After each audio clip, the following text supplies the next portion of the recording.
The Tree of Life by C.L. Moore. Over time-ruined Illar, the searching planes swooped and circled. Northwest Smith, peering up at them with a steel pale stare from the shelter of a half-collapsed temple, thought of vultures wheeling above carrion. All day long now they had been raking these ruins for him. Presently he knew thirst would begin to parch his throat and hunger to gnaw at him. There was neither food nor water in these ancient Martian ruins, and he knew that it could only be a matter of time before the urgencies of his own body would drive him out to signal those wheeling patrol ships and trade his hard-won liberty for food and drink. He crouched lower under the shadow of the temple arch and cursed the accuracy of the patrol gunner whose flame blast had caught his dodging ship just at the edge of Illar's ruins. Presently it occurred to him that in most Martian temples of the ancient days an ornamental well had stood in the outer court for the benefit of wayfarers. Of course, all water in it would be a million years dry now, but for lack of anything better to do, he rose from his seat at the edge of the collapsed central dome and made his cautious way by still intact corridors toward the front of the temple. He paused in a tangle of wreckage at the courtyard's edge and looked out across the sun-drenched expanse of pavement toward that ornate well that once had served travelers who passed by here in days when Mars was a green planet. It was an unusually elaborate well, and amazingly well preserved. Its rim had been inlaid with a mosaic pattern whose symbolism must have once borne deep meaning, and above it, in a great fan of time-defying bronze, an elaborate grille-work portrayed the inevitable tree of life pattern which so often appears in the symbolism of the three worlds. Smith looked at it a bit incredulously from his shelter. It was so miraculously preserved amidst all this chaos of broken stone, casting a delicate tracery of shadow on the sunny pavement as perfectly as it must have done a million years ago, when dusty travelers paused here to drink. He could picture them filing in at noontime through the great gates that... The vision vanished abruptly as his questioning eyes made the circle of the ruined walls. There had been no gate. He could not find a trace of it anywhere around the outer wall of the court. The only entrance here, as nearly as he could tell from the foundations that remained, had been the door in whose ruins he now stood. Queer. This must have been a private court, then, its great grille-crowned well reserved for the use of the priests. Or wait, had there not been a priest-king Illar, after whom the city was named? A wizard king, so legend said, who ruled temple as well as palace with an iron hand. This elaborately patterned well, of material royal enough to withstand the weight of ages, might well have been sacrosanct for the use of that long-dead monarch. It might... Across the sun-bright pavement swept the shadow of a plane. Smith dodged back into deeper hiding while the ship circled low over the courtyard. And it was then, as he crouched against a crumbled wall and waited motionless for the danger to pass, that he became aware for the first time of a sound that startled him so he could scarcely credit his ears. A recurrent sound, choked and sorrowful, the sound of a woman sobbing. The incongruity of it made him forgetful for a moment of the peril hovering overhead in the sun-hot outdoors.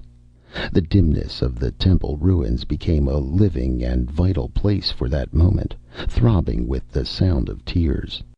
He looked about, half in incredulity, wondering if hunger and thirst were playing tricks on him already, or if these broken halls might be haunted by a million-years-old sorrow that wept along the corridors to drive its hearers mad. There were tales of such haunters in some of Mars's older ruins.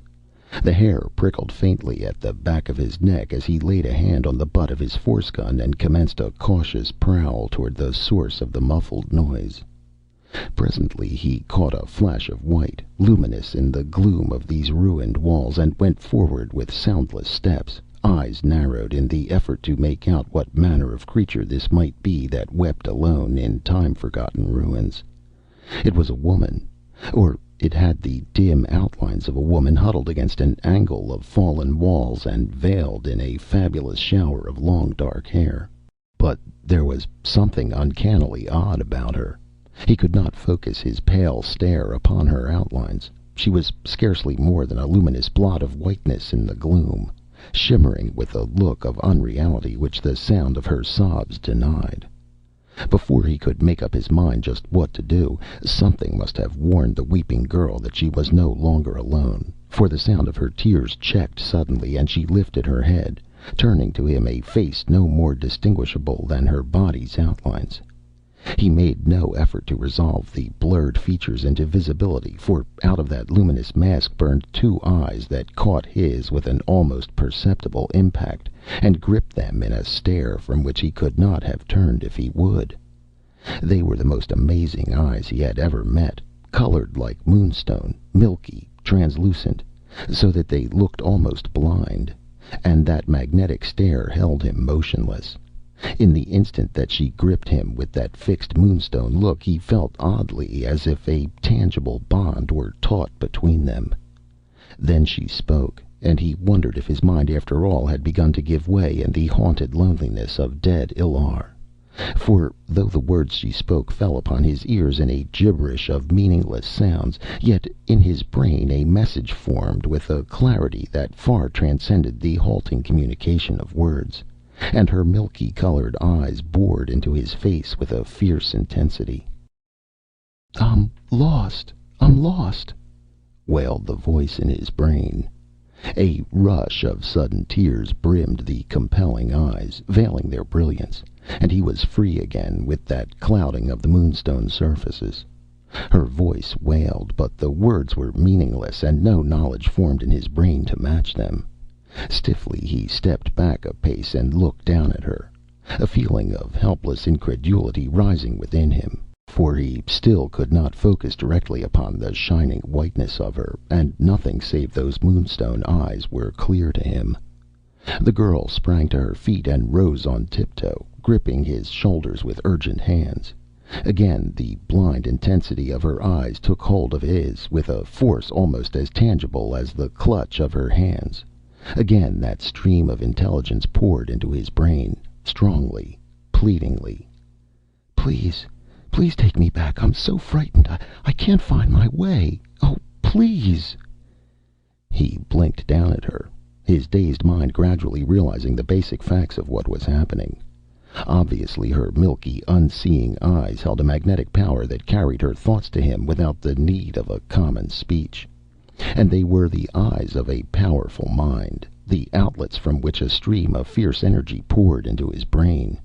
Yet the words they conveyed were the words of a terrified and helpless girl. A strong sense of wariness was rising in him as he considered the incongruity of speech and power, both of which were beating upon him more urgently with every breath. The mind of a forceful and strong-willed woman carrying the sobs of a frightened girl. There was no sincerity in it. Please, cried her impatience in his brain. "Help me! Guide me back!" Back where? He heard his own voice asking. "The tree!" wailed that queer speech in his brain, while gibberish was all his ears heard, and the moonstone stare transfixed him strongly. "The tree of life! Oh, take me back to the shadow of the tree!" A vision of the grill-ornamented well leaped into his memory. It was the only tree symbol he could think of just then. But what possible connection could there be between the well and the lost girl? If she was lost. Another wail in that unknown tongue, another anguished shake of his shoulders, brought a sudden resolution into his groping mind. There could be no harm in leading her back to the well, to whose grill she must surely be referring. And strong curiosity was growing in his mind. Much more than met the eye was concealed in this queer incident, and a wild guess had flashed through his mind that perhaps she might have come from some subterranean world into which the well descended. It would explain her luminous pallor, if not her blurriness, and, too, her eyes did not seem to function in the light. There was a much more incredible explanation of her presence, but he was not to know it for a few minutes yet. "Come along," he said, taking the clutching hands gently from his shoulders. "I'll lead you to the well." She sighed in a deep gust of relief and dropped her compelling eyes from his, murmuring in that strange, gabbling tongue what must have been thanks. He took her by the hand and turned toward the ruined archway of the door. Against his fingers her flesh was cool and firm. To the touch she was tangible, but even thus near, his eyes refused to focus upon the cloudy opacity of her body, the dark blur of her streaming hair. Nothing but those burning, blinded eyes were strong enough to pierce the veil that parted them.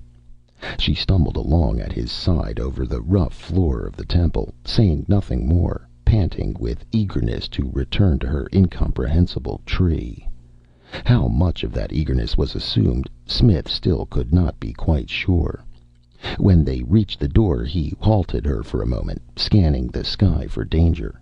Apparently the ships had finished with this quarter of the city, for he could see 2 or 3 of them half a mile away, hovering low over Illar's northern section. He could risk it without much peril. He led the girl cautiously out into the sun-hot court. She could not have known by sight that they neared the well, but when they were within 20 paces of it, she flung up her blurred head suddenly and tugged at his hand. It was she who led him that last stretch which parted the two from the well. In the sun, the shadow tracery of the grille's symbolic pattern lay vividly outlined on the ground. The girl gave a little gasp of delight. She dropped his hand and ran forward 3 short steps and plunged into the very center of that shadowy pattern on the ground. And what happened then was too incredible to believe. The pattern ran over her like a garment, curving to the curve of her body in the way all shadows do. But as she stood there, striped and laced with the darkness of it, there came a queer shifting in the lines of black tracery, a subtle, inexplicable movement to one side, and with that motion she vanished. It was exactly as if that shifting had moved her out of one world into another. Stupidly, Smith stared at the spot from which she had disappeared. Then several things happened almost simultaneously. The zoom of a plane broke suddenly into the quiet. A black shadow dipped low over the rooftops, and Smith, too late, realized that he stood defenseless in full view of the searching ships. There was only one way out, and that was too fantastic to put faith in. But he had no time to hesitate. With one leap he plunged full into the midst of the shadow of the Tree of Life. Its tracery flowed around him, molding its pattern to his body. And outside the boundaries everything executed a queer little sideways dip and slipped in the most extraordinary manner, like an optical illusion, into quite another scene. There was no intervention of blankness. It was as if he looked through the bars of a grill upon a picture which without warning slipped sideways, while between the bars appeared another scene, a curious dim landscape, gray as if with the twilight of early evening. The air had an oddly thickened look, through which he saw the quiet trees and the flower-spangled grass of the place with a queer, unreal blending, like the landscape in a tapestry, all its outlines blurred. In the midst of this tapestried twilight, the burning whiteness of the girl he had followed blazed like a flame. She had paused a few steps away and stood waiting, apparently quite sure that he would come after. He grinned a little to himself as he realized it, knowing that curiosity must almost certainly have driven him in her wake, even if the necessity for shelter had not compelled his following. She was clearly visible now, in this thickened dimness, visible and very lovely, and a little unreal. She shone with a burning clarity, the only vivid thing in the whole twilight world. Eyes upon that blazing whiteness, Smith stepped forward, scarcely realizing that he had moved. Slowly he crossed the dark grass toward her. That grass was soft underfoot and thick with small, low-blooming flowers of a shining pallor. Botticelli painted such spangled swards for the feet of his angels. Upon it the girl's bare feet gleamed whiter than the blossoms. She wore no garment but the royal mantle of her hair, sweeping about her in a cloak of shining darkness that had a queer, unreal tinge of purple in that low light. It brushed her ankles in its fabulous length. From the hood of it she watched Smith coming toward her, a smile on her pale mouth and a light blazing in the deeps of her moonstone eyes. She was not blind now, nor frightened. She stretched out her hand to him confidently. "It's my turn now to lead you," she smiled. As before, the words were gibberish, but the penetrating stare of those strange white eyes gave them a meaning in the depths of his brain. Automatically his hand went out to hers. He was a little dazed, and her eyes were very compelling. Her fingers twined in his, and she set off over the flowery grass, pulling him beside her. He did not ask where they were going, lost in the dreamy spell of the still, gray, enchanted place. He felt no need for words. He was beginning to see more clearly in the odd, blurring twilight that ran the outlines of things together in that queer tapestried manner. And he puzzled in a futile, muddled way as he went on over what sort of land he had come into.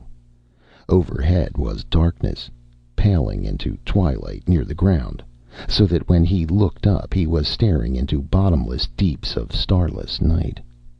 Trees and flowering shrubs and the flower-starred grass stretched emptily about them in the thick, confusing gloom of the place.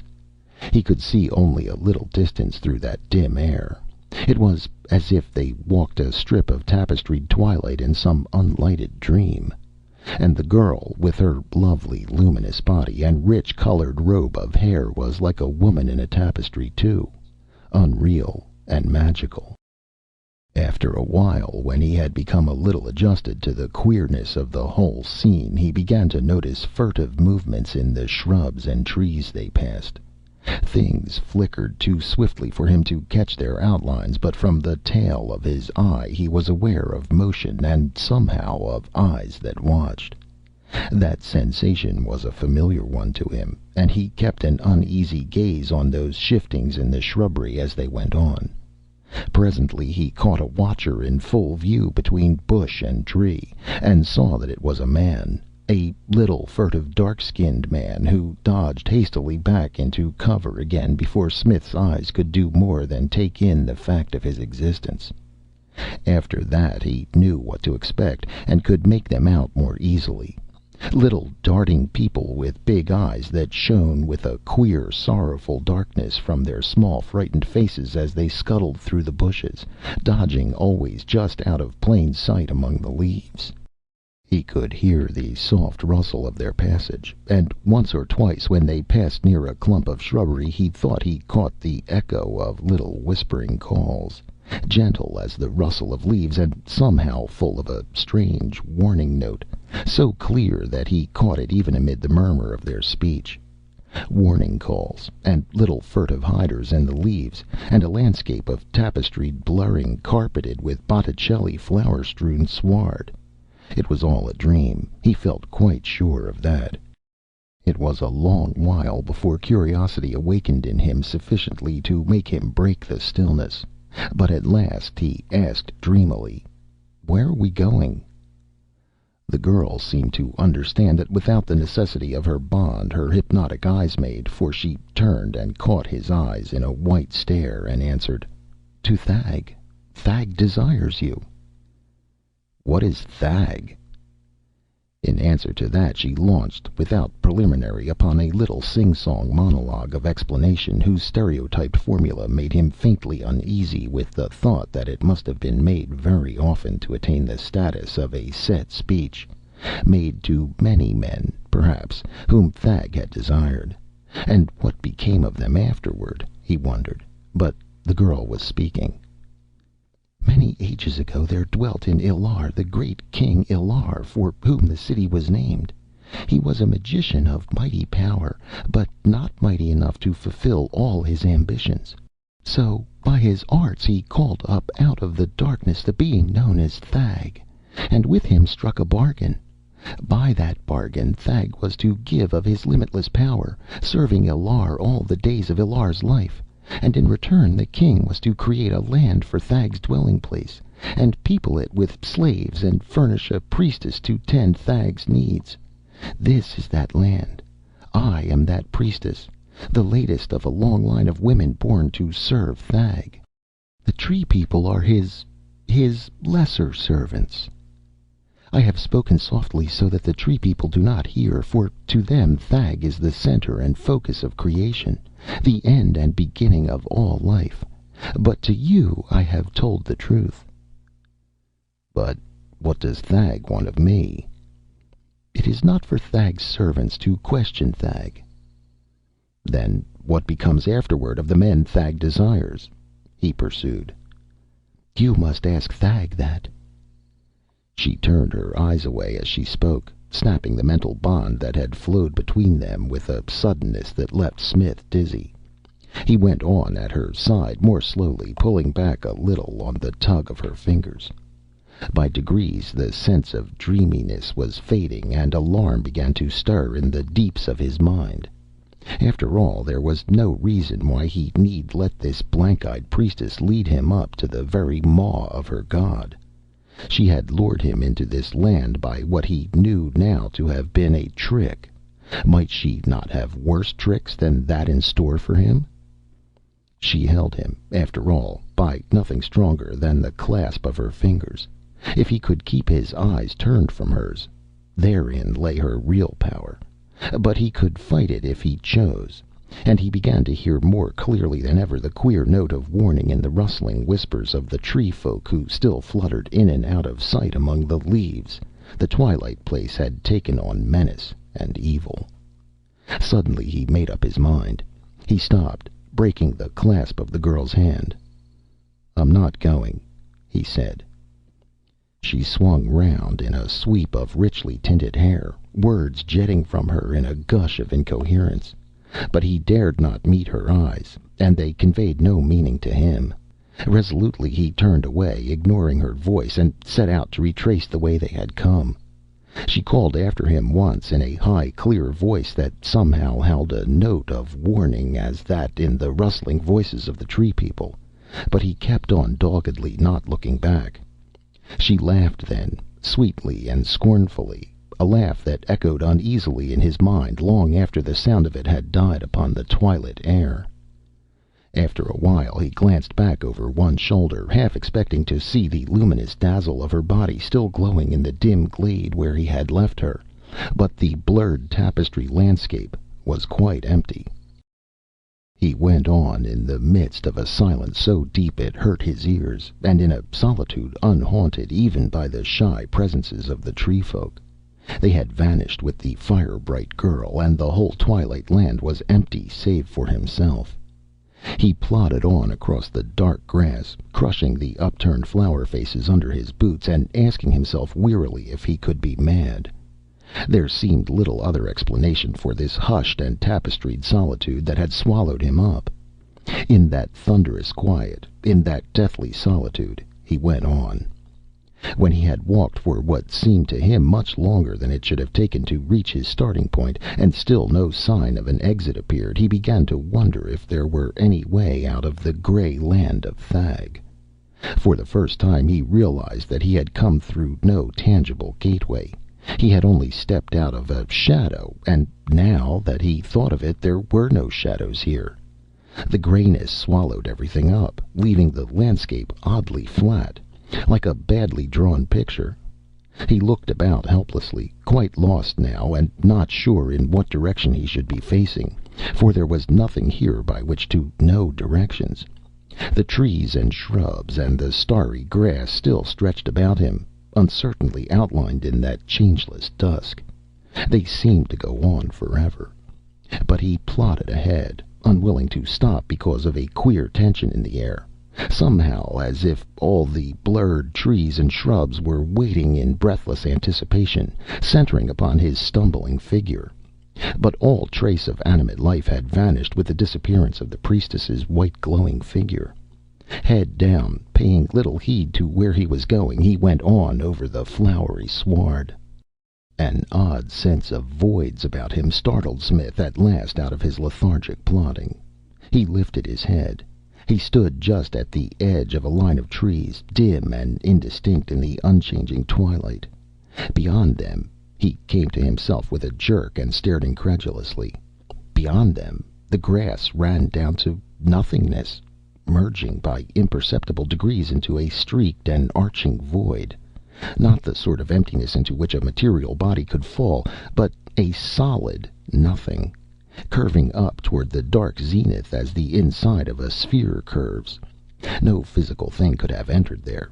It was too utterly void, an inviolable emptiness which no force could invade. He stared up along the inward arch of that curving, impassable wall. Here, then, was the edge of the queer land Illar had wrestled out of space itself. This arch must be the curving of solid space which had been bent awry to enclose the magical land. There was no escape this way. He could not even bring himself to approach any nearer to that streaked and arching blank. He could not have said why, but it woke in him an inner disquiet so strong that after a moment's staring he turned his eyes away. Presently he shrugged and set off along the inside of the line of trees which parted him from the space wall. Perhaps there might be a break somewhere. It was a forlorn hope, but the best that offered. Wearily he stumbled on over the flowery grass. How long he had gone on along that almost imperceptibly curving line of border he could not have said, but after a timeless interval of gray solitude he gradually became aware that a tiny rustling and whispering among the leaves had been growing louder by degrees for some time. He looked up. In and out amongst the trees which bordered that solid wall of nothingness little indistinguishable figures were flitting. The tree men had returned. Queerly grateful for their presence, he went on a bit more cheerfully, paying no heed to their timid dartings to and fro, for Smith was wise in the ways of wild life. Presently, when they saw how little heed he paid them, they began to grow bolder, their whispers louder, and among those rustling voices he thought he was beginning to catch threads of familiarity. Now and again a word reached his ears that he seemed to recognize, lost amidst the gibberish of their speech. He kept his head down and his hands quiet, plodding along with a cunning stillness that began to bear results. From the corner of his eye he could see that a little dark tree man had darted out from cover and paused midway between bush and tree to inspect the queer tall stranger. Nothing happened to this daring venturer, and soon another risked a pause in the open to stare at the quiet walker among the trees. In a little while a small crowd of the tree people was moving slowly parallel with his course, staring with all the avid curiosity of wild things at Smith's plodding figure, and among them the rustling of whispers grew louder. Presently the ground dipped down into a little hollow ringed with trees. It was a bit darker here than it had been on the higher level, and as he went down the slope of its side he saw that among the underbrush which filled it were cunningly hidden huts, twined together out of the living bushes. Obviously the hollow was a tiny village where the tree folk dwelt. He was surer of this when they began to grow bolder as he went down into the dimness of the place. The whispers shrilled a little, and the boldest among his watchers ran almost at his elbow, twittering their queer broken speech in hushed syllables whose familiarity still bothered him with its haunting echo of words he knew. When he had reached the center of the hollow he became aware that the little folk had spread out in a ring to surround him. Wherever he looked their small anxious faces and staring eyes confronted him. He grinned to himself and came to a halt, waiting gravely. None of them seemed quite brave enough to constitute himself spokesman, but among several a hurried whispering broke out, in which he caught the words "Thag" and "danger" and "beware." He recognized the meaning of these words without placing in his mind their origins in some tongue he knew. He knit his sun-bleached brows and concentrated harder, striving to wrest from that curious murmuring whisper some hint of its original root. He had a smattering of more tongues than he could have counted offhand, and it was hard to place these scattered words among any one speech.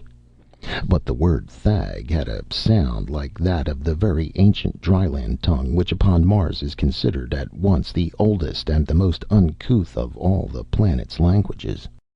And with that clue to guide him, he presently began to catch other syllables which were remotely like syllables from the dryland speech.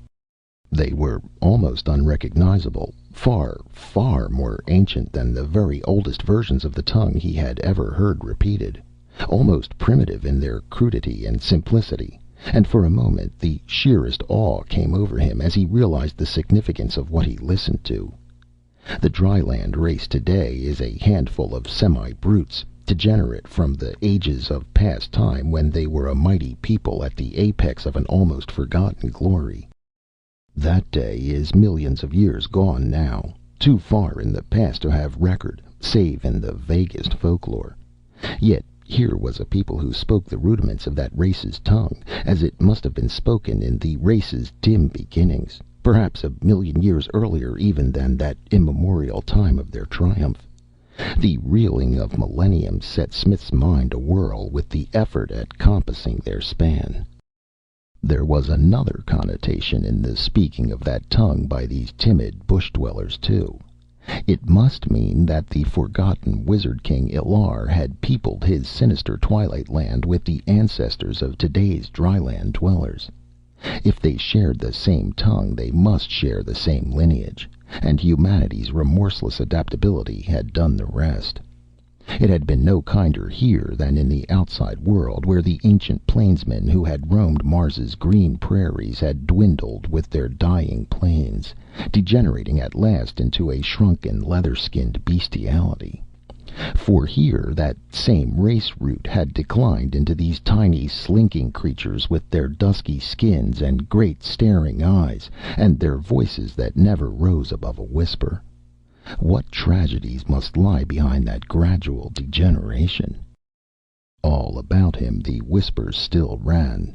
He was beginning to suspect that through countless ages of hiding and murmuring those voices must have lost the ability to speak aloud, and he wondered with a little inward chill what terror it was which had transformed a free and fearless people into these tiny wild things whispering in the underbrush. The little anxious voices had shrilled into vehemence now, all of them chattering together in their queer, soft, rustling whispers. Looking back later upon that timeless space he had passed in the hollow, Smith remembered it as some curious nightmare, dimness and tapestried blurring, and a hush like death over the whole twilight land, and the timid voices whispering, whispering eloquent with terror and warning. He groped back among his memories and brought forth a phrase or two he remembered from long ago, an archaic rendering of the immemorial tongue they spoke. It was the simplest version he could remember of the complex speech now used, but he knew that to them it must sound fantastically strange. Instinctively he whispered as he spoke it, feeling like an actor in a play as he mouthed the ancient idiom. I cannot understand. Speak more slowly." A torrent of words greeted this rendering of their tongue. Then there was a great deal of hushing and hissing, and presently two or three between them began laboriously to recite an involved speech, one syllable at a time. Always two or more shared the task. Never in his converse with them did he address anyone directly. Ages of terror had bred all directness out of them. "Thag," they said. "Thag the terrible. Thag the omnipotent. Thag the unescapable. Beware of Thag." For a moment Smith stood quiet, grinning down at them despite himself. There must not be too much of intelligence left among this branch of the race either, for surely such a warning was superfluous. Yet they had mastered their agonies of timidity to give it.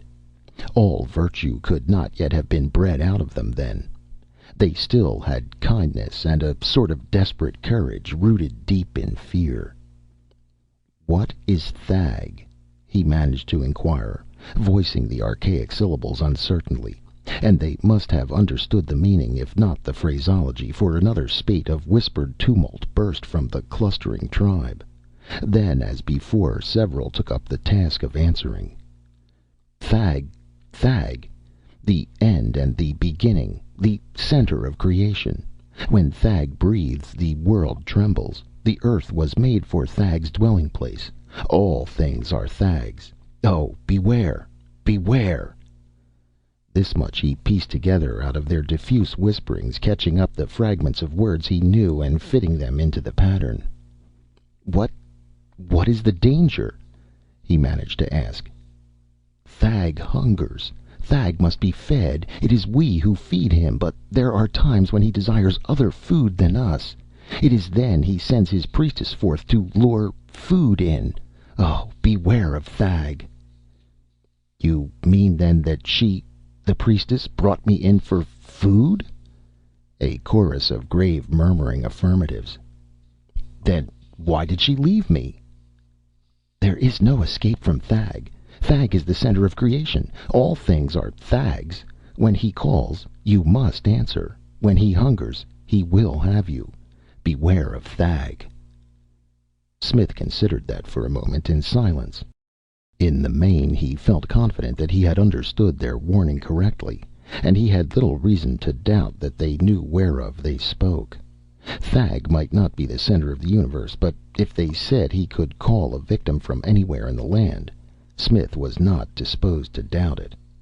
The priestess's willingness to let him leave her unhindered, yes, even her scornful laughter as he looked back, told the same story. Whatever Thag might be, his power in this land could not be doubted.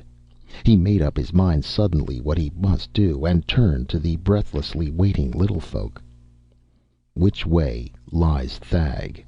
he asked. A score of dark, thin arms pointed. Smith turned his head speculatively toward the spot they indicated.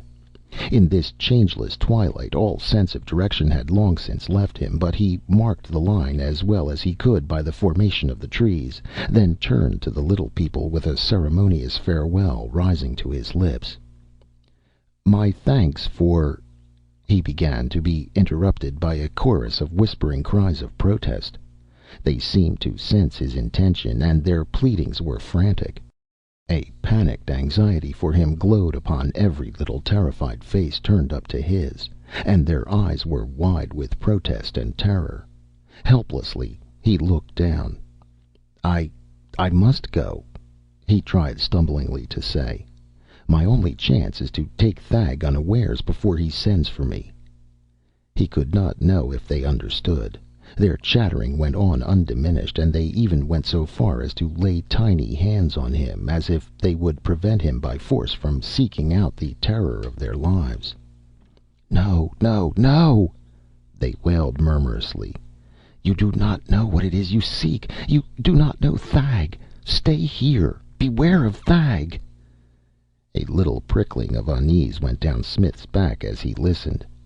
Thag must be very terrible indeed if even half this alarm had foundation, and to be quite frank with himself, he would greatly have preferred to remain here in the hidden quiet of the hollow, with its illusion of shelter, for as long as he was allowed to stay. But he was not of the stuff that yields very easily to its own terrors, and hope burned strongly in him still. So he squared his broad shoulders and turned resolutely in the direction the tree folk had indicated. When they saw that he meant to go, their protest sank to a wail of bitter grieving.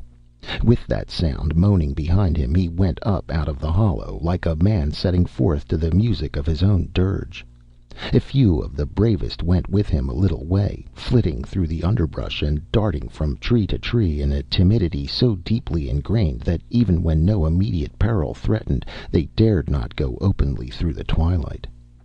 Their presence was comforting to Smith as he went on.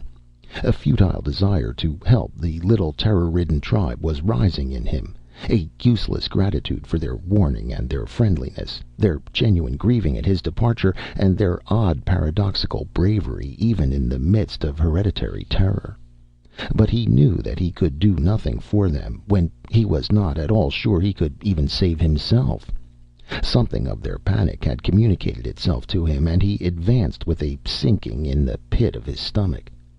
Fear of the unknown is so poignant a thing, feeding on its own terror, that he found his hands beginning to shake a little, and his throat going dry as he went on. The rustling and whispering among the bushes dwindled as his followers one by one dropped away, the bravest staying the longest, but even they failing in courage as Smith advanced steadily in the direction from which all their lives they had been taught to turn their faces. Presently he realized that he was alone once more. He went on more quickly, anxious to come face to face with this horror of the twilight and dispel at least the fearfulness of its mystery.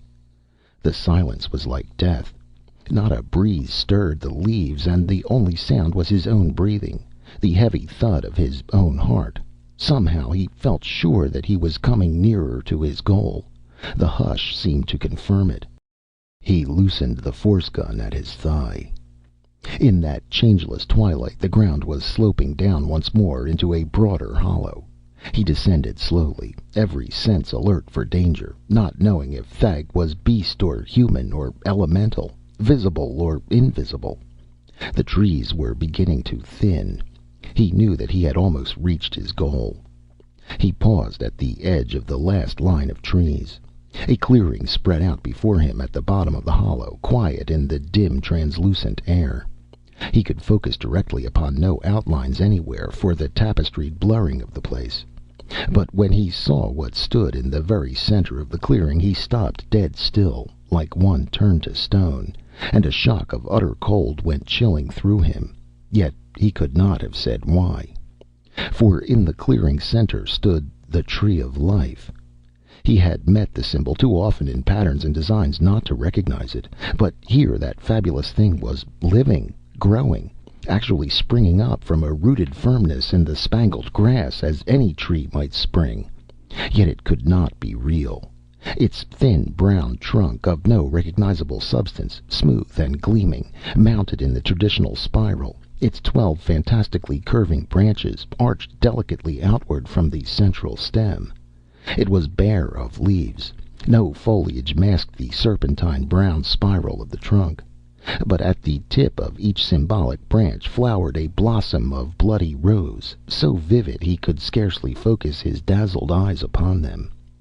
This tree, alone of all objects in the dim land, was sharply distinct to the eye, terribly distinct, remorselessly clear. No words can describe the amazing menace that dwelt among its branches. Smith's flesh crept as he stared, yet he could not, for all his staring, make out why peril was so eloquent there. To all appearances, here stood only a fabulous symbol, miraculously come to life. Yet danger breathed out from it so strongly that Smith felt the hair lifting on his neck as he stared. It was no ordinary danger. A nameless, choking, paralyzed panic was swelling in his throat as he gazed upon the perilous beauty of the tree. Somehow the arches and curves of its branches seemed to limn a pattern so dreadful that his heart beat faster as he gazed upon it. But he could not guess why, though somehow the answer was hovering just out of reach of his conscious mind. From that first glimpse of it his instincts shuddered like a shying stallion, yet reason still looked in vain for an answer. Nor was the tree merely a vegetable growth. It was alive. Terribly, ominously alive. He could not have said how he knew that, for it stood motionless in its empty clearing, not a branch trembling, yet in its immobility more awfully vital than any animate thing. The very sight of it woke in Smith an insane urging to fight, to put worlds between himself and this inexplicably dreadful thing. Crazy impulses stirred in his brain, coming to insane birth at the calling of the tree's peril. The desperate need to shut out the sight of that thing that was blasphemy, to put out his own sight rather than gaze longer upon the perilous grace of its branches, to slit his own throat that he might not need to dwell in the same world which housed so frightful a sight as the tree. All this was a mad battering in his brain. The strength of him was enough to isolate it in a far corner of his consciousness, where it seethed and shrieked, half-heeded, while he turned the cool control which the spaceways life had taught him to the solution of this urgent question. But even so, his hand was moist and shaking on his gun butt, and the breath rasped in his dry throat. Why, he asked himself in a determined groping after steadiness, should the mere sight of a tree, even so fabulous a one as this, rouse that insane panic in the gazer? What peril could dwell invisibly in a tree so frightful that the living horror of it could drive a man mad with the very fact of its unseen presence? He clenched his teeth hard and stared resolutely at that terrible beauty in the clearing, fighting down the sick panic that rose in his throat as his eyes forced themselves to dwell upon the tree. Gradually the revulsion subsided. After a nightmare of striving, he mustered the strength to force it down far enough to allow reason's entry once more. Sternly holding down that frantic terror under the surface of consciousness, he stared resolutely at the tree, and he knew that this was Thag. It could be nothing else, for surely two such dreadful things could not dwell in one land. It must be Thag, and he could understand now the immemorial terror in which the tree folk held it, but he did not yet grasp in what way it threatened them physically. The inexplicable dreadfulness of it was a menace to the mind's very existence, but surely a rooted tree, however terrible to look at, could wield little actual danger. As he reasoned, his eyes were seeking restlessly among the branches, searching for the answer to their dreadfulness. After all, this thing wore the aspect of an old pattern, and in that pattern there was nothing dreadful. The Tree of Life had made up the design upon that well top in Illar, through whose shadows he had entered here, and nothing in that bronze grillwork had roused terror. Then why? What living menace dwelt invisibly among these branches to twist them into curves of horror? A fragment of old verse drifted through his mind as he stared in perplexity. What immortal hand or eye could frame thy fearful symmetry? And for the first time the true significance of a fearful symmetry broke upon him. Truly a more than human agency must have arched these subtle curves so delicately into dreadfulness, into such an awful beauty, that the very sight of it made those atavistic terrors he was so sternly holding down leap in a gibbering terror. A tremor rippled over the tree. Smith froze rigid, staring with startled eyes. No breath of wind had stirred through the clearing, but the tree was moving with a slow, serpentine grace, writhing its branches leisurely in a horrible travesty of voluptuous enjoyment.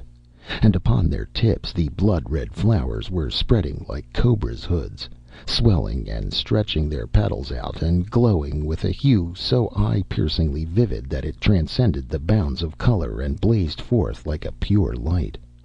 But it was not toward Smith that they stirred. They were arching out from the central trunk toward the far side of the clearing. After a moment Smith tore his eyes away from the indescribably dreadful flexibility of those branches and looked to see the cause of their writhing. A blaze of luminous white had appeared among the trees across the clearing. The priestess had returned. He watched her pacing slowly toward the tree, walking with a precise and delicate grace as liquidly lovely as the motion of the tree. Her fabulous hair swung down about her in a swaying robe that rippled at every step away from the moon-white beauty of her body. Straight toward the tree she paced, and all the blossoms glowed more vividly at her nearness, the branches stretching toward her, rippling with eagerness. Priestess though she was, he could not believe that she was going to come within touch of that tree, the very sight of which roused such a panic instinct of revulsion in every fiber of him. But she did not swerve or slow in her advance. Walking delicately over the flowery grass, arrogantly luminous in the twilight, so that her body was the center and focus of any landscape she walked in, she neared her horribly eager god. Now she was under the tree, and its trunk had writhed down over her, and she was lifting her arms like a girl to her lover. With a gliding slowness the flame-tipped branches slid round her. In that incredible embrace she stood immobile for a long moment, the tree arching down with all its curling limbs, the girl straining upward, her head thrown back, and the mantle of her hair swinging free of her body as she lifted her face to the quivering blossoms. The branches gathered her closer in their embrace. Now the blossoms arched near, curving down all about her, touching her very gently, twisting their blazing faces toward the focus of her moon-white body. One, poised directly above her face, trembled, brushed her mouth lightly, and the tree's tremor ran unbroken through the body of the girl it clasped.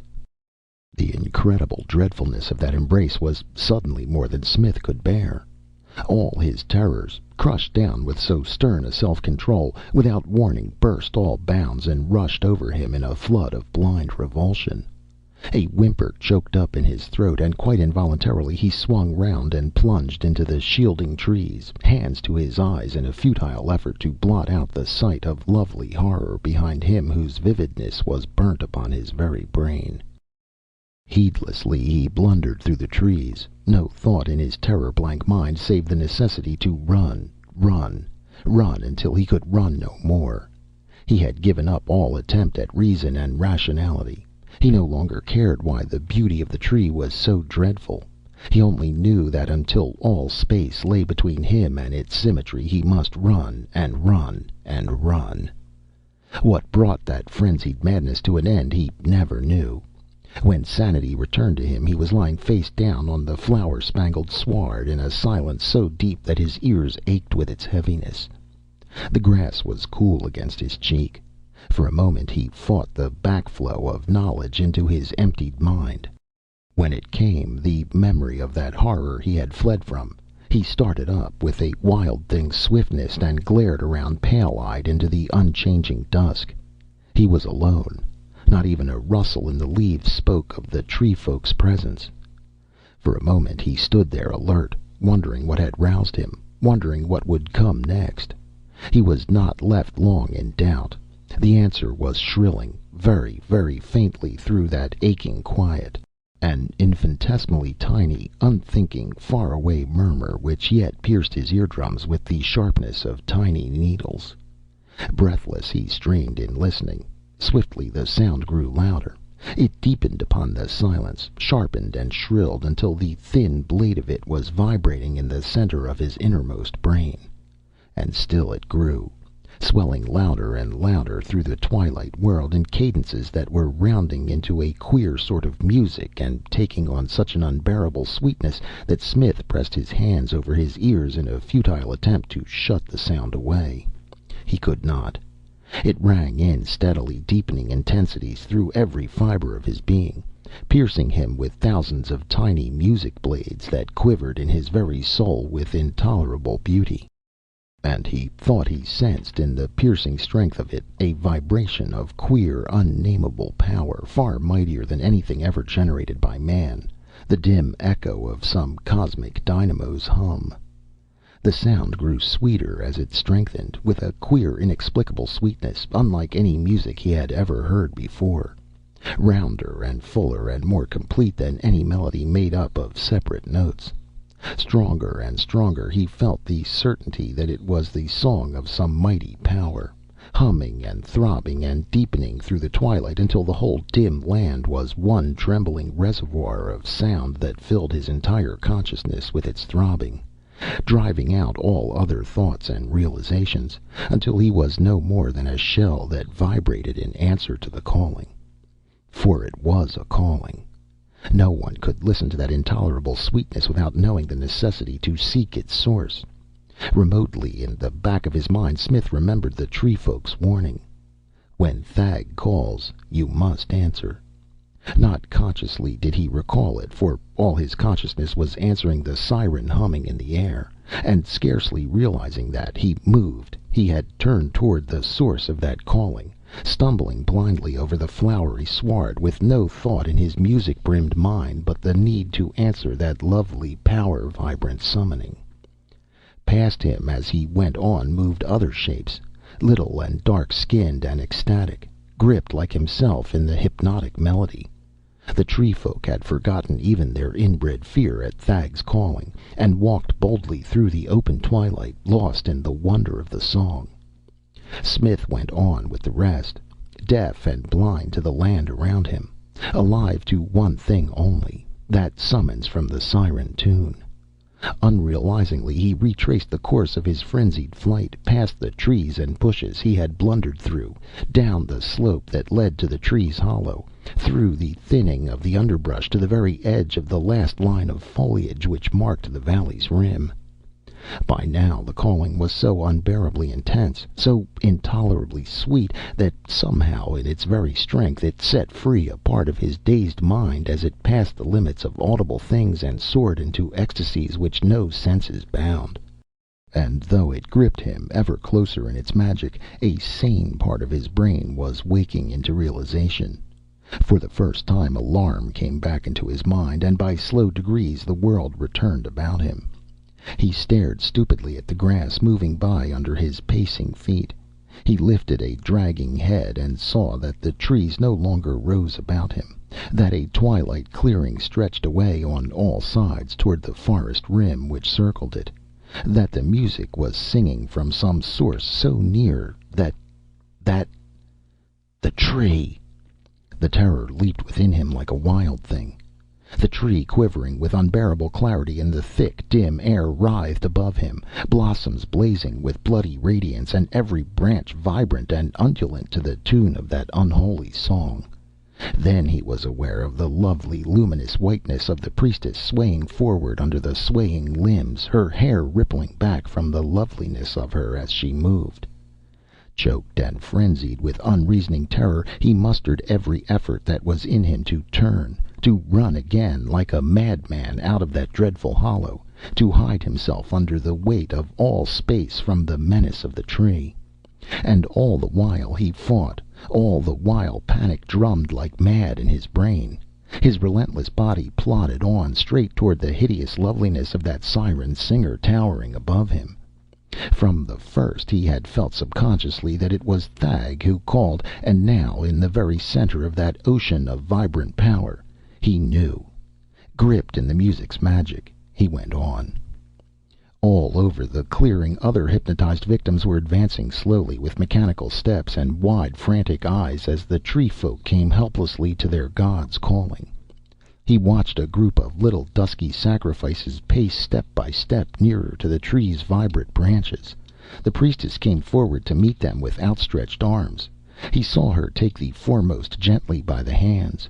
Unbelieving, hypnotized with horrified incredulity, he watched her lead the rigid little creature forward under the fabulous tree whose limbs yearned downward like hungry snakes, the great flowers glowing with avid color.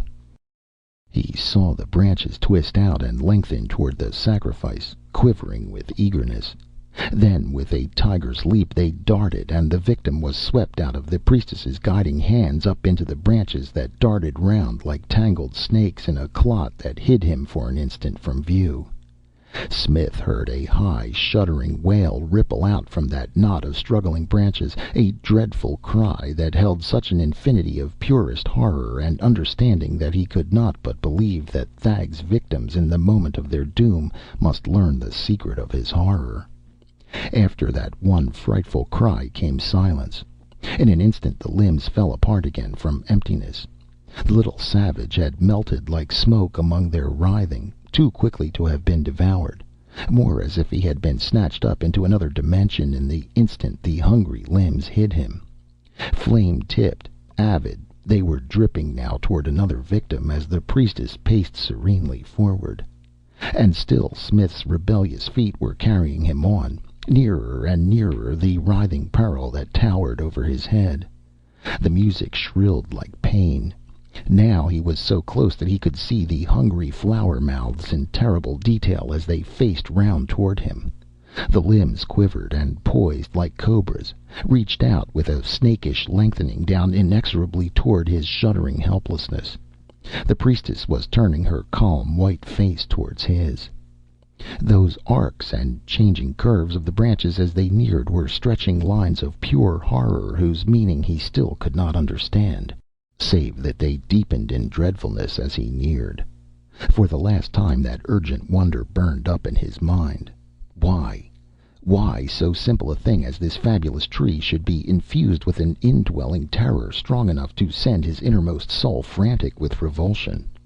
For the last time, because in that trembling instant as he waited for their touch, as the music brimmed up with unbearable, brain-wrenching intensity, in that one last moment before the flower mouths seized him, he saw, he understood. With eyes opened at last by the instant's ultimate horror, he saw the real Thag. Dimly he knew that until now the thing that had been so frightful that his eyes had refused to register its existence, his brain to acknowledge the possibility of such dreadfulness. It had literally been too terrible to see, though his instinct knew the presence of infinite horror. But now, in the grip of that mad hypnotic song, in the instant before unbearable terror enfolded him, his eyes opened to full sight, and he saw. That tree was only Thag's outline, sketched three-dimensionally upon the twilight. Its dreadfully curving branches had been no more than Thag's barest contours, yet even they had made his very soul sick with intuitive revulsion. But now, seeing the true horror, his mind was too numb to do more than register its presence. Thag, hovering monstrously between earth and heaven, billowing and surging up there in the translucent twilight, tethered to the ground by the tree's bending stem and reaching ravenously after the hypnotized fodder that his calling brought helpless into his clutches. One by one he snatched them up, one by one absorbed them into the great unseeable horror of his being. That, then, was the reason why they vanished so instantaneously, sucked into the concealing folds of a thing too dreadful for normal eyes to see. The priestess was pacing forward. Above her the branches arched and leaned. Caught in a timeless paralysis of horror, Smith stared upward into the enormous bulk of Thag while the music hummed intolerably in his shrinking brain. Thag, the monstrous thing from darkness called up by Illar, those long-forgotten times when Mars was a green planet. Foolishly his brain wandered among the ramifications of what had happened so long ago that time itself had forgotten, refusing to recognize the fate that was upon himself. He knew a tingle of respect for the ages-dead wizard who had dared command a being like this to his services. This vast, blind, hovering thing, ravenous for human flesh, indistinguishable even now save in those terrible outlines that sent panic leaping through him with every motion of the tree's fearful symmetry. All this flashed through his dazed mind in the one blinding instant of understanding. Then the priestess's luminous whiteness swam up before his hypnotized stare. Her hands were upon him, gently guiding his mechanical footsteps, very gently leading him forward, into... The writhing branches struck downward, straight for his face, and in one flashing leap the moment's infinite horror galvanized him out of his paralysis. Why, he could not have said. It is not given to many men to know the ultimate essentials of all horror, concentrated into one fundamental unit. To most men it would have had the same paralyzing effect up to the very instant of destruction. But in Smith there must have been a bedrock of subtle violence, an unyielding, inflexible vehemence upon which the structure of his whole life was reared. Few men have it.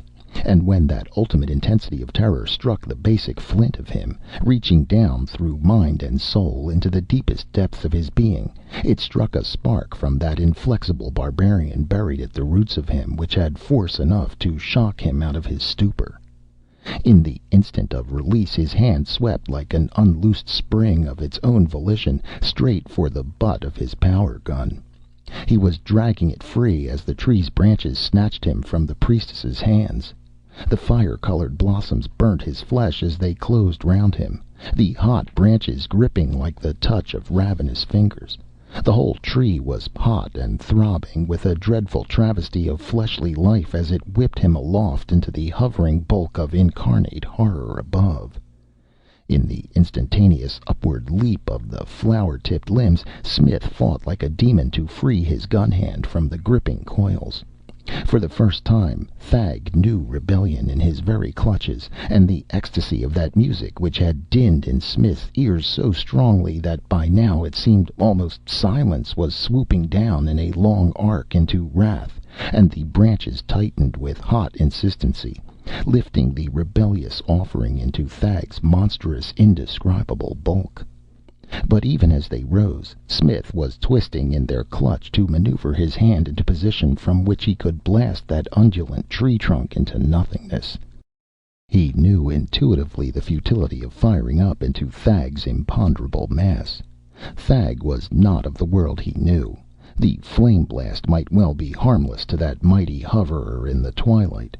But at the tree's root, where Thag's essential being merged from the imponderable to the material, rooting in earthly soil, he should be vulnerable, if he were vulnerable at all. Struggling in the tight, hot coils, breathing the nameless essence of horror, Smith fought to free his hand. The music that had rung so long in his ears was changing as the branches lifted him higher, losing its melody and merging by swift degrees into a hum of vast and vibrant power that deepened in intensity as the limbs drew him upward into Thag's monstrous bulk, the singing force of a thing mightier than any dynamo ever built. Blinded and dazed by the force thundering through every atom of his body, he twisted his hand in one last convulsive effort and fired.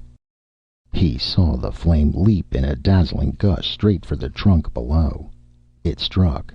He heard the sizzle of annihilated matter.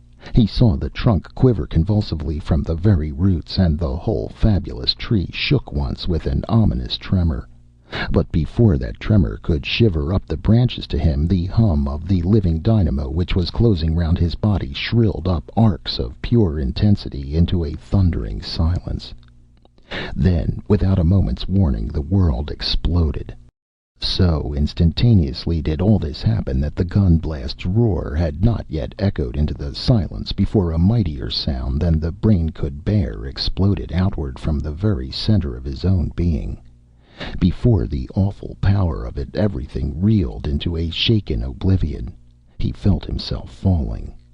A queer, penetrating light shining upon his closed eyes roused Smith by degrees into wakefulness again. He lifted heavy lids and stared upward into the unwinking eye of Mars's racing nearer moon. He lay there blinking dazedly for a while before enough of memory returned to rouse him. Then he sat up painfully, for every fiber of him ached, and stared round on a scene of the wildest destruction. He lay in the midst of a wide, rough circle which held nothing but powdered stone.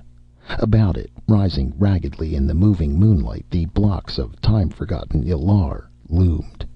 But they were no longer piled upon one another in a rough travesty of the city they once shaped.